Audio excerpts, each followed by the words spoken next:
আসসালামু আলাইকুম ওয়া রাহমাতুল্লাহি তাআলা ওয়া বারাকাতুহু। আলহামদুলিল্লাহ ওয়াসসালাতু ওয়াসসালামু আলা রাসূলিল্লাহ ওয়া বা'দ। ফাআউযু বিল্লাহি মিনাশ শাইতানির রাজীম। বিসমিল্লাহির রাহমানির রাহিম। শাহরু রমাদানিল্লাযী উনজিলা ফীহিল কুরআন। সাদাকাল্লাহুল আযীম। সুপ্রিয় দর্শক, দেশে কিংবা দেশের বাইরে যে যেখান থেকে দেখছেন এই মুহূর্তে আপনাদের প্রিয় বাংলা টিভি, আপনাদের সকলকে স্বাগত জানাই, মোবারকবাদ জানাই। আমি ডক্টর ফখরুল আশিকি। শুরু করছি বাংলা টিভির নিয়মিত আয়োজন মুনতাহি স্টিল প্রেজেন্টস ইসলামী সওয়াল জবাব, পাওয়ার্ড বাই শাহজাদী মেহেদী। আমাদের সাথে স্পন্সর হিসেবে রয়েছে আর কেবল। প্রিয় দর্শক, এই সুন্দর আয়োজনে প্রতিদিনের মতো আজও আমরা একটি বিষয় নিয়ে কথা বলবো এবং তার মধ্যে বেশ কিছু খুঁটিনাটি প্রশ্নের জবাব দেওয়ার চেষ্টা করব। যিনি প্রশ্নের জবাব দিবেন তিনি বাংলাদেশের স্বনামধন্য প্রখ্যাত একজন আলেমদ্বীন, ঢাকা বিশ্ববিদ্যালয় সেন্ট্রাল মসজিদের সম্মানিত সাবেক অবসরপ্রাপ্ত প্রধান খতিব ডক্টর সৈয়দ এমদাদউদ্দিন। আসসালামু আলাইকুম ওয়া রাহমাতুল্লাহ। ওয়ালাইকুম আসসালাম ওয়া রাহমাতুল্লাহ। কেমন আছেন? আলহামদুলিল্লাহ। আমরা কিন্তু গতকাল ঘোষণা দিয়েছিলাম যে আমরা আজকে সাহরি নিয়ে কথা বলবো। সাহরির বেশ কিছু প্রশ্ন আমাদের কাছে এসেছে, প্রিয় দর্শকরা করেছিল। আমরা প্রথম প্রশ্ন থেকে শুরু করি। প্রথম প্রশ্ন যিনি করেছেন তিনি একজন ভাই, তিনি প্রশ্ন করেছেন যে সাহরিটা কি আসলে, মানে সাহরি বলতে কি বোঝায় বা এটা কি? সাহারি, সাহারুন শব্দের হচ্ছে রাতের শেষ অংশ। আচ্ছা। আর এর রাতের শেষ অংশকে কেন্দ্র করে রোজা রাখার নিয়তে যে খাবারটা খাওয়া হয় সেটা হচ্ছে সাহারি। আচ্ছা আচ্ছা। এই ইয়াটাকে আমরা বলি আরবিতে ইয়া নিসবতি, মানে নিজের দিকে আমার। হ্যাঁ, না, সাহার কেন্দ্রিক। আচ্ছা, ওই কেন্দ্রিক, সাহার কেন্দ্রিক যে আনুষ্ঠানিকতা, আচ্ছা আচ্ছা, যে খাওয়া দাওয়া, সেটা হচ্ছে সাহারি। তো মূলত শেষ রাতে, রোজার নিয়তে শেষ রাতে যে আহারটা করা হয়, যে খাবারটা গ্রহণ করা হয়, সেটি হচ্ছে সাহারি। যিনি সাহারি খাবেন, আল্লাহ পাক জাল্লা শানুর কর্তৃক ফরজ করা এই বিশাল আবাদত, দিনব্যাপী সিয়াম পালন, উপোস থাকা, পানাহার এবং যৌনাচার বর্জন করা, যিনি সাহারি খাবেন তার জন্যে এই রোজা রাখাটা অতি সহজ হয়ে যাবে। তিনি খুব একটা পিপাসার্থ হবেন না, খুব একটা ক্ষুধার্ত হবেন না। মানে কি বারাকার কি মিন এভাবে? এটা হচ্ছে একটা দিক, বাহ্যিক দিক। আচ্ছা আচ্ছা আচ্ছা। আর আভ্যন্তরিক দিক যেটা, সেটা হচ্ছে আল্লাহর পক্ষ থেকে তার প্রতি একটা বিশেষ রহমত এবং বিশেষ দয়া তার জন্য মঞ্জুর হবে। কারণ তিনি তো রাসূল করিম সাল্লাল্লাহু আলাইহি ওয়াসাল্লামের অর্ডারটা পালন করেছেন এবং আল্লাহর নির্দেশ পালন করার জন্য যথাযথ প্রস্তুতি গ্রহণ করেছেন এবং রাসূল করিম সাল্লাল্লাহু আলাইহি ওয়াসাল্লামের সেই সুন্নত তিনি অনুসরণ করেছেন। সেই প্রেক্ষাপটে একটা বরকত, যেটা অশরীরী, অতীন্দ্রিয়, যেটা রুহানি, যেটা আধ্যাত্মিক, সুতরাং তিনি বরকত পাবেন। মানে আপনি বলতে চাচ্ছেন যে এটা একটা হচ্ছে সায়েন্টিফিক্যালি তো এটার বেশ কিছু উপকারিতা আছে, যেহেতু সারাদিন স্টোমাকটা খালি হয়ে যাবে, শুরুতেই যদি একটা খাবারের ধাক্কা থাকে শরীরের জন্য ভালো। আচ্ছা, সাহারি একজন প্রশ্ন করেছেন এক ভাই যে শেষ রাত্রি তো আমি উঠতে পারছি না, কোনো কারণে সাহারি যদি মিস হয়ে যায় তাহলে কি আমার রোজা হবে কিনা? হ্যাঁ, বিষয়টা এরকম যে রোজা ফরজ আর সাহারি হলো সুন্নত। জি। রোজার সাথে সাহারির সম্পর্ক এতটুকু যে রাসূল করিম সাল্লাল্লাহু আলাইহি ওয়াসাল্লাম যে নির্দেশনা দিয়েছেন, তোমরা সাহারি খাবে, সাহারি খেলে পরে রোজার জন্য রোজা পালনে তার যেটা সহজ থেকে সহজতর হয়, কিন্তু সাহারি রোজার অংশ নয়। আচ্ছা আচ্ছা, সাহারি রোজার অংশ নয়। একটা ইতিহাসটি নিশ্চয়ই আপনি জানেন যে রাসূল সাল্লাল্লাহু আলাইহি ওয়াসাল্লাম এক সময় কিন্তু একবার খেয়ে যদি কেউ ঘুমিয়ে যেতেন, এটা হাদিস দ্বারা প্রমাণিত, সহিহ হাদিস, সে ঘুম থেকে ওঠার পর আর কিছু খেতে পারতেন না। অনেক গরিব সাহাবী সারাদিন মাঠে কাজ করে সন্ধ্যার পরে আপনার কিছু খেয়ে সে শুয়ে পড়েছেন, এবার আল্লাহ রাসূলের হাদিস হলো যে আর কিন্তু খাওয়া যাবে না। দেখা যাচ্ছে সে প্রায় 21 ঘন্টা 18 ঘন্টা এরকম না খেয়ে থাকাতে অ্যাক্সিডেন্ট হয়ে গেছে, কেউ প্রায় স্ট্রোক পর্যন্ত মানে হয়ে গেছে। তখনই তো আল্লাহ রাসূল বলেছে সাহারি গ্রহণ করো। সুতরাং এই সাহারি খাওয়াটা রাসূল করিম সাল্লাল্লাহু আলাইহি ওয়াসাল্লামের অন্যতম সুন্নত। সাহারি যদি কেউ খেতে না পারেন, তাহলে তার রোজার কোনো ক্ষতি হবে না, মানে রোজা কি হয়ে যাবে? রোজা হয়ে যাবে ইনশাআল্লাহ। আচ্ছা, চমৎকার। কিন্তু সাহারি খাওয়ার ক্ষেত্রে কি সায়েন্টিফিক্যালি এরকম কি কোনো কি ব্যাখ্যা আছে কিনা, যদি আপনি আমাকে বলতেন যে সাহারি না খেলে বড় ধরনের কোনো ক্ষতি হবে? না খেলেও তেমন বড় ধরনের ক্ষতি হবে না, যাদের শক্তি সামর্থ্য আছে। আচ্ছা, যাদের শক্তি সামর্থ্য আছে তাদের জন্য সাহারি না খেলেও সিয়াম পালনে খুব বড় একটা বাধা সৃষ্টি হবে না। কিন্তু রাসূল করিম সাল্লাল্লাহু আলাইহি ওয়াসাল্লামের সেই সুন্নত, তার বিষয়টা আমাদেরকে, সেই চেতনাটা তো আমাদেরকে ধরে রাখতে হবে। আচ্ছা আচ্ছা, সেই চেতনায়, সেই মহব্বতে, রাসূলের সুন্নত অনুসরণের সেই তাড়নায়, সেই আকর্ষণে সাহারি আমরা সবাই খাওয়ার চেষ্টা করব, যত কমই হোক, তাহলে তারা আচ্ছা, তো এখানে একটা প্রশ্ন কিন্তু অলরেডি কি জেগে গেছে। আমার এক বোন প্রশ্ন করেছে, খুব কম্পোনেন্ট। তিনি কি বলেছেন, আমি সাহারি গ্রহণ করতে পারি না, ভীষণ কষ্ট হয় শেষ রাত্রিতে উঠতে। যদি আমি সাহারির জায়গায় পানি খেই, মানে পানি খেয়ে নেই, পানি খেলে কি সাহারির ফজিলত পাবো কিনা? হ্যাঁ, সেটা অবশ্যই রাসূল করিম সাল্লাল্লাহু আলাইহি সাল্লামের একটা হাদিস শরীফে এরকম আছে যে যতটুকু হোক, অন্তত একটা খেজুর খেয়ে হলেও, একটুখানি দুধ খেয়ে হলেও, লাবানান, একটু পানি খেয়ে হলেও তোমরা সেহরির এই সুন্নতটা পালন করবে। যদি কেউ শুধু পানি খেয়ে সাহারি করেন, তাতে তিনি সাহারির সুন্নতটা পেয়ে যাবেন, সাহারির সওয়াবটা পেয়ে যাবেন। চমৎকার। আরও বেশ কিছু খুঁটিনাটি প্রশ্ন আপনার কাছ থেকে জানতে চাইবো। এই বিষয় নিয়ে দিতে হবে ছোট্ট একটা বিরতি। প্রিয় দর্শক, দেখছেন আপনাদের প্রিয় বাংলা টিভি এবং আপনাদের প্রিয় আয়োজন, প্রতিদিনের আয়োজন মুনতাহা স্টিল প্রেজেন্টস ইসলামী সওয়াল জবাব, পাওয়ার্ড বাই শাহজাদি মেহেদি, কো স্পন্সর্ড বাই আর কেবল। নিচ্ছি বিরতি, ফিরছি কিছুক্ষণের মধ্যে।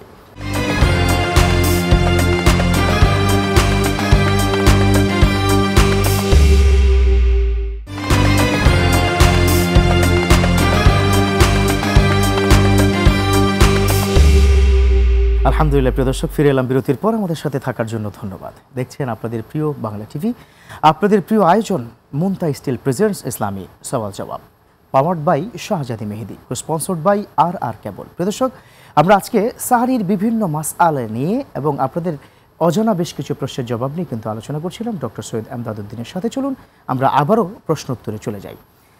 অনেকগুলো প্রশ্ন এসেছে আমাদের প্রিয় দর্শক। একজন যেটা প্রশ্ন করেছেন যে দেখুন, সাহারির শেষ সময় আজান দিয়েছে বা দিচ্ছে বা দিতে থাকবে, এই মুহূর্তে আমি খাবার খেয়েছি, এখন আমি কি আসলে পুরো খাবারটা খেয়ে কি আমি শেষ করব, নাকি যেটুকু খেয়েছি বা কি করণীয়, এই জায়গাটা একটু ক্লিয়ার করার জন্য। এটা সুস্পষ্ট নির্দেশনা, যখন ফজরের সময় হয়ে যাবে তখন আর কোনো পানাহার চলবে না। আমি তো একটা প্লেটের মধ্যে ভাত মেখে আপনি যদি হ্যাঁ ভাত মেখে নিল, আপনাকে টাইম ফলো করতে হবে। আজান মূল বিষয় না, মূল বিষয় হলো সেহরির সময় শেষ হচ্ছে কোন টাইমে। আচ্ছা, এই টাইম শেষ হওয়ার পরে আর কোনো প্রকারের পানাহার চলবে না। আপনি যদি ভুলে, যে মনে হচ্ছে এখনো সাহারির সময় আছে, যদি ভুলে খান, তাহলে কিন্তু আপনার সেই দিনে রোজাটা কাজা করতে হবে। ভুলে খেলে তো আর না, ভুলে মানে আপনি টাইমটা ভুলছেন, খাওয়াটা ভুলেন নাই।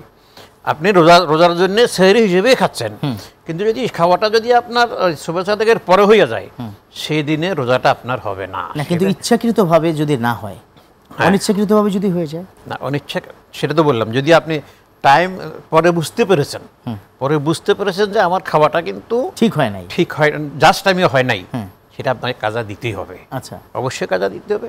আর যদি তারপরেও খান, তাহলে একবারে সেটা কাজাও দিতে হবে, কাফারাও দিতে হবে। অর্থাৎ এখানে কোনো ধরনের আছে না যে আমি আমার মতো করে আমার ইগো দেখালাম, খাবো, মোটেই না, সেই সুযোগ নেই। বরং খুব স্ট্রিক্টলি মেনটেন করতে হবে। সুবহ সাদেক খাওয়ার সাথে সাথে পানাহার বন্ধ করে দিতে হবেই, এর কোনো বিকল্প নাই। স্যার, এখানে স্যার একটা কনফিউশন আছে, সেটা হচ্ছে আমাদের সাহারির ক্ষেত্রে আজানের 5 মিনিট আগে কিন্তু সাহারির সময় শেষ হয়। আচ্ছা, এই 5 মিনিটটা আসলে কি? সে 5 মিনিট না, 3 মিনিট। ধরলাম 3 মিনিট। ইসলামিক ফাউন্ডেশনে যেটা বের করা হয় যে তারা আজানের, ধরেন 5:21 আজান হচ্ছে, আমাদের 5:18-তে কি করে দেন সাহারির শেষ সময়। এই যে 5:18-তে সাহারির শেষ সময়টা ঘোষণা করা হলো, এই 3 মিনিট আসলে কি করবে? দর্শক কি এই 3 মিনিট খাবে, নাকি আজান পর্যন্ত অপেক্ষা করে কি করবে? এখানে একটা বিষয় আছে যে এহতিয়াত। ইসলামিক ফাউন্ডেশন কিন্তু 3 মিনিট হাতে নিয়ে বলে যে, হ্যাঁ 3 মিনিট হাতে নিয়ে বলে যে আপনার সময় শেষ। তাহলে এই সময় শেষের ফাউন্ডেশনের যে নির্দেশনা, ওখান থেকে আরো 3 মিনিট খাওয়া যাবে, কারণ এটা তাদের ঘোষণা আছে আমরা 3 মিনিট হাতে রেখে কিন্তু সময়টা নির্ধারণ করেছি। 3 মিনিট সময় পাওয়া যাবে। তাহলে কি খাওয়া যাবে? খাওয়া যাবে, এই 3 মিনিট খাওয়া যাবে। প্রিয় দর্শক, একটু ক্লিয়ার করে দিই।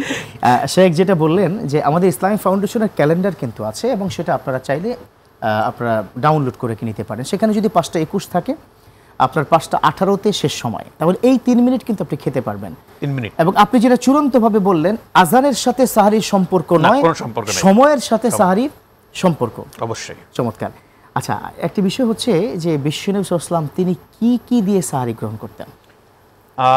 মূলত সাহারির জন্য নরমাল খাবার যেটি, যার ঘরে যেটাই প্রস্তুত হয়, সেটাই খাবার সেটা দিয়েই আপনি, এবং আপনার শারীরিক শক্তি বর্ধনের জন্য, সিয়াম পালনের জন্য আপনার যেন কোনো দুর্বলতা না আসে, আপনি নর্মাল খাবার খাবেন। কিন্তু রাসূল করিম সাল্লাল্লাহু আলাইহি ওয়াসাল্লাম যেহেতু তিনি আরবের মানুষ, সেখানে প্রধান খাদ্য তো খেজুর, তিনি খেজুর দিয়ে সাহারি করতেন, দুধ দিয়ে সাহারি করতেন, রুটি দিয়ে সাহারি করতেন।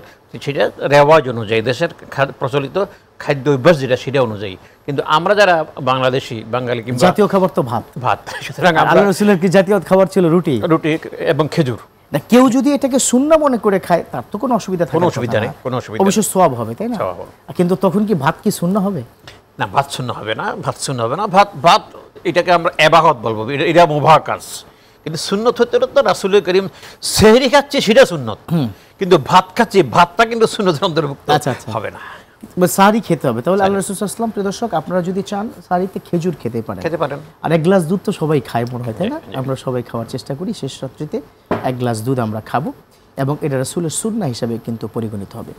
আচ্ছা, দেখুন সাহারির ক্ষেত্রে সময়টা শুরু হয় কখন? অনেকে শেষ সময় আমরা কি বলে থাকি, কিন্তু কেউ না কখনো শুরু নিয়ে কথা বলে না। আজকে আপনার কাছ থেকে জানতে চাইবো, দর্শক নিশ্চয়ই আপনারা খুশি হবেন, কখন থেকে সাহারির সময়টা প্রকৃত শুরু হয়, কখন আল্লাহ রাসূল সাহারি গ্রহণ করেছেন, সাহাবারা গ্রহণ করেছেন? সেখানে বিষয়টা হচ্ছে আমরা রাত্রিটাকে 3 ভাগে ভাগ করব। আচ্ছা, রাত্রি বলতে কি সূর্যাস্ত থেকে শুরু করে সুবে সাদেক পর্যন্ত, আযান পর্যন্ত। আযান কথা আমরা আনবো না, সাহারির শেষ সময় যেটা তুলুউল ফাজর, হ্যাঁ, সূর্য উদয় হওয়া পর্যন্ত। সূর্য নয়, ফজর, সূর্য উদয় না, ফজর উদিত, সুবে সাদেক, ফজর মানে ওই যে আলো আভা, ফজর মানে তো আভা। হ্যাঁ, আমরা সেটাকে সুবে সাদেক বললে আমরা সবাই ভালো বুঝি। তো সুবে সাদেক অর্থাৎ এখন তো আমাদের আর সুবে সাদেক দেখা দরকার নাই, এখন আমাদের টাইম দেওয়া আছে যে কোনো জায়গায়। তো সেই সময়টা পর্যন্ত মোট রাতটাকে 3 ভাগে ভাগ করে শেষ অংশ হবে সাহারির সময়। কিন্তু সাহারির সবচেয়ে উপযুক্ত সময় হলো, আমার মনে হয় সময়টা নিশ্চয়ই আপনি বলবেন, ফিরবো নিশ্চয়ই আপনার কাছে আরেকবার। প্রিয় দর্শক, দেখছেন আপনাদের প্রিয় বাংলা টিভি এবং আপনাদের প্রিয় আয়োজন মাহে রমাদানের বিশেষ আয়োজন মুনতাহা স্টিল প্রেজেন্টস ইসলামী সওয়াল জবাব, পাওয়ার্ড বাই শাহজাদি মেহেদি। আমাদের সাথে কো-স্পন্সর হিসেবে রয়েছে আর কেবল। প্রিয় দর্শক, নিচ্ছি আবারও বিরতি, ফিরছি কিছুক্ষণের মধ্যেই।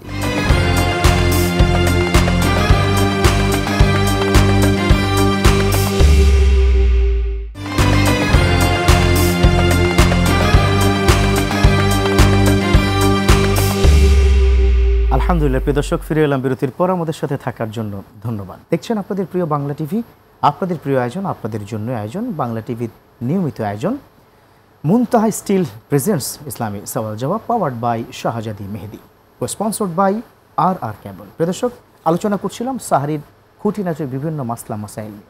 রয়েছেন আমাদের সাথে ডক্টর সৈয়দ আমদাদউদ্দিন। চলুন আমরা আবারও প্রশ্ন উত্তরে ফিরে যাই। বিরতির পূর্বে অনেকগুলো বিষয় নিয়ে আমরা কিন্তু কথা বলেছি। তার মধ্যে আমরা শুনেছি যে সাহারি যদি না খাওয়াও হয় তাহলে কিন্তু রোজা হয়ে যাবে। সাহারি খাওয়ার ক্ষেত্রে অনেক সময় হয় সন্তানকে উঠাতে চায় না মায়েরা, এই বিষয়ে যদি কিছু বলতেন। সন্তানকে সাহারির জন্য উঠাতে চাচ্ছেন না, এটা সন্তানের প্রতি দয়া নয়, বরং এটি সন্তানের প্রতি জুলুম। কারণ এই সন্তানটাই একসময় বড় হবে, সে বয়স্ক মানুষে পরিণত হবে, তার নানান ঝামেলা পারিবারিক এবং নানান বিষয়গুলো তাকে আঞ্জাম দিতে হবে। সুতরাং সাহারিতে উঠানো এটা তার জন্য ট্রেনিং। সে এই সময় থেকেই, এই বয়স থেকেই তাকে বাস্তব ট্রেনিং এবং প্রশিক্ষণ দেওয়ার বিষয়টা মা বাবার উপর জিম্মেদারি। সুতরাং কোনো মা কিংবা বাবা যদি তার বাচ্চাকে আদর করে এই সুন্নতটা পালন থেকে বিরত রাখেন, আচ্ছা, এই ট্রেনিংটা, প্রশিক্ষণটা নিয়ে থেকে তাকে বঞ্চিত করেন, তাহলে পরবর্তীতে কিন্তু তার এই অভ্যাসটা হবে না, এবং পরবর্তী রমজানগুলোতে, রোজাগুলোতে তার সাহারি খাওয়ার ক্ষেত্রে অলসতা হতেই থাকবে। সুতরাং এর দায় মা বাবা যারা তাকে সাহারি থেকে বঞ্চিত করলেন তারা এড়াতে পারবেন না। অতএব এটা কোনো দয়া নয়, এটা কোনো মায়া নয়, এটা বরং তার প্রতি জুলুম এবং অন্যায়। সাহারির সময় কিন্তু অনেক সময় অনেক ফ্যামিলিতে না, অনেক এলাকাতে আমরা কি দেখেছি যে উঠানোর জন্য কিছু ইয়াং ছেলেরা উঠুন জাগুন সাহারি খান করে করে মাইকিং করে বা হ্যান্ড মাইক দিয়ে করে। এরা অনেক সময় টাকা নিতে কিন্তু আসে, প্রত্যেক ফ্ল্যাটে তারা আসে, এসে যে 100 টাকা দেন, কেউ 200 টাকা দেন। এই ক্ষেত্রে অনেকে আবার দিতে চায় না, তার কোনো গুণ হবে কি না? নাকি দিতেই হবে কিনা? না, বিষয়টা সমাজে যেভাবে এটা প্রসারিত হচ্ছে, সে যে যারা এভাবে উঠানোর জন্য গান গেয়ে গেয়ে সাহারি খাবার জন্য উঠায়, তাদের মূল লক্ষ্য সাহারি সুন্নত পালনে মানুষকে সজাগ করা নয়। তারা বরং একটা, আমরা সাম্প্রতিককালে যদি পেপার পত্রিকার রিপোর্ট অনুযায়ী বলি, কিশোর গ্যাং, কিশোর গ্যাং কিংবা যুব গ্যাং, তাদের উদ্দেশ্য টাকা কামানো। মানে রমজান মাসের টাকা দিয়ে তারা তাদের কাজ চালাবে। এই সুতরাং এই কাজটা করাও নিষেধ, এবং যদি কেউ এই ক্ষেত্রে অর্থকরী চায়, সেটি না দিলেও কারো কোনো দোষ হবে না, কারো কোনো গুনাহ পাপ হবে না। অনেক ফ্যামিলির সাথে কথা বলেছে, অনেকে ফোনও করেছে যে শেখ আসলে আমরা তো তাদেরকে দায়িত্ব দেই নাই, তাদেরকে কে দায়িত্ব দেয়? কেউ দায়িত্ব দেয় নাই। ইভেন সরকার বাহাদুরও যে দায়িত্ব দিয়েছে তা মোটেই না, মোটেই। ইভেন আজকাল মোবাইল, আমাদের অ্যান্ড্রয়েড ফোন, স্মার্টফোন সবার কাছে আছে, মোবাইলও কিন্তু অ্যালার্ম দিয়ে ওঠা যায়। অনেক প্রক্রিয়া আছে, মোবাইল ঘড়ি আছে, মানে আপনার কি ঘড়ি, অ্যালার্ম কি ঘড়ি আছে? মসজিদের মুয়াজ্জিনও বলে দেয়, মসজিদের মুয়াজ্জিন তো সবচেয়ে থেকে বেশি বলে, বারবার বলে, আর মাত্র 10 মিনিট বাকি আছে। আচ্ছা, আমার এক বোন প্রশ্ন করেছে যে আমি প্রতিদিন একজনকে সাহারি খাওয়াই, তারকে বাড়ির কোনো একজনকে, কোনো দারোয়ান হতে পারে, হোয়াটএভার, এটা নাম উনি উল্লেখ করেনি, তো সেক্ষেত্রে আমার কি সওয়াব হবে? সেহরি খাওয়ানোতে সুন্নত, প্রথমত সে যদি অসহায় হয়, গরিব হয়, তাহলে তো এটা তো তার সিয়াম পালনে তাকে সহযোগিতা করা হলো। সাহাবায়ে কেরামের সুন্নত তো এটাই ছিল, তারা মাহে রমজান আসার আগেই তাদের যাকাত দিয়ে দিতেন, এজন্যে যে গরিব, দুর্বল, অসহায়, দুস্থ মানুষগুলো, অভাবী মানুষগুলো যেন স্বাচ্ছন্দ্যে সেহরিও খেতে পারে, ইফতারও করতে পারে, ইফতারের আয়োজনও করতে পারে। সুতরাং কেউ যদি কোনো অসহায় মানুষকে, অভাবী মানুষকে সাহারি খাওয়ান, তাহলে তিনি তাকে এই ফরজ আদায়ের জন্যে সহযোগিতা করলেন, ব্যাপক স্বভাব হবে। আর যদি তিনি অভাবী না হন, তারপরেও যদি তিনি একটা সুন্নত পালনে সহযোগিতা করেন, তিনি অনেক স্বভাবের অধিকারী হবেন, অনেক স্বভাব পাবেন। বিশ্বনবী তো ইফতার নিয়ে হাদিস বলে দিয়েছেন, মান ফাত্তারা সাইমান, যে কোনো একজন রোজাদারকে খাওয়ালো, কি খুবজান লাবানান মান, অনেকগুলো হাদিস আছে। সেক্ষেত্রে পুরো দিনের যেই রোজা রেখেছেন যে ব্যক্তি, ওই ব্যক্তির সওয়াব যিনি খাওয়াবেন তার আমলনামায় চলে আসবে, তারটা তো থাকবে, কোনোটা কি ঘামতে হবে না, এটা হাদিস দ্বারা প্রমাণিত। কিন্তু একই কম্পোনেন্টে ইফতারও কিন্তু একটা রোজার ইভেন্ট, সাহারি দিয়ে শুরু হয়, ইফতার দিয়ে শেষ হয়।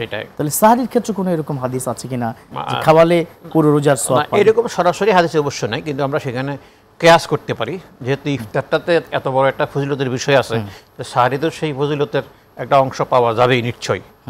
অনেক অনেক ধন্যবাদ।